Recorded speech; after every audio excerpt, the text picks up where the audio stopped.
புது motor cycle தவறான நேரத்துல வாங்கிட்டேன். எனக்கு நிதி நெருக்கடி இருக்கு. இப்ப இஎம்ஐ கட்டுறது கஷ்டமா இருக்கும். சார், நான் XYZ பேங்கோட ரெக்கவரி ஏஜென்ட். நீங்க ஒழுங்கான டயத்துக்கு இஎம்ஐ கட்டல.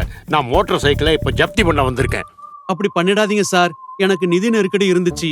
அதனாலதான் சில இஎம்ஐ கட்ட முடியல. இப்ப என் நிதி பிரச்சனையை சரி பண்ணிட்டேன். அடுத்த மாசத்துல இருந்து கண்டிப்பா இஎம்ஐ ஒழுங்கா கட்டிடுவேன் சார். சார், இது பேங்கோட ப்ரொசீஜர். நீங்க 20,000 ரூபாய் கட்டணும். இப்போ நீங்க குறைஞ்சது 5,000 ரூபாயாவது கட்டணும். இல்லைன்னா உங்க வண்டியை ஜப்தி பண்ணிடுவேன்.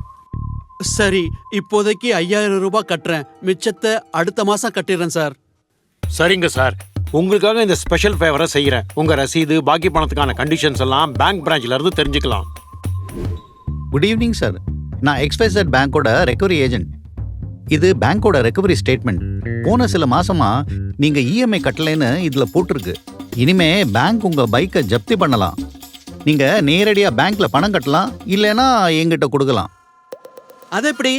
கொஞ்ச நாள் முன்னாடி தானே நான் இன்னொரு ஏஜென்ட்டுக்கு 5,000 ரூபாய் கொடுத்தேன். அதுக்கு வாய்ப்பே இல்லை சார். நான் தான் XYZ பேங்கோட இந்த ஏரியாவோட ஆத்தரைஸ் ஏஜென்ட். இதை பாருங்க, என் ஐடி கார்டு, அப்புறம் ரெக்கவரிக்காக XYZ பேங்கோட லெட்டர். நீங்க அவரோட ஐடியை செக் பண்ணீங்களா? அந்த பேமெண்ட்டோட ரெசீட் இருக்கா உங்ககிட்ட?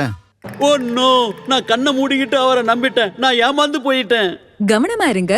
போலி ரிகவரி ஏஜென்ட்களோட மோசடியை தவிருங்க.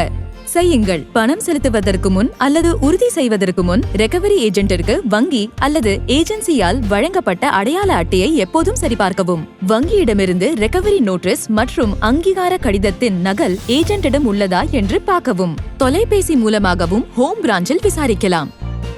செய்யாதீர்கள்.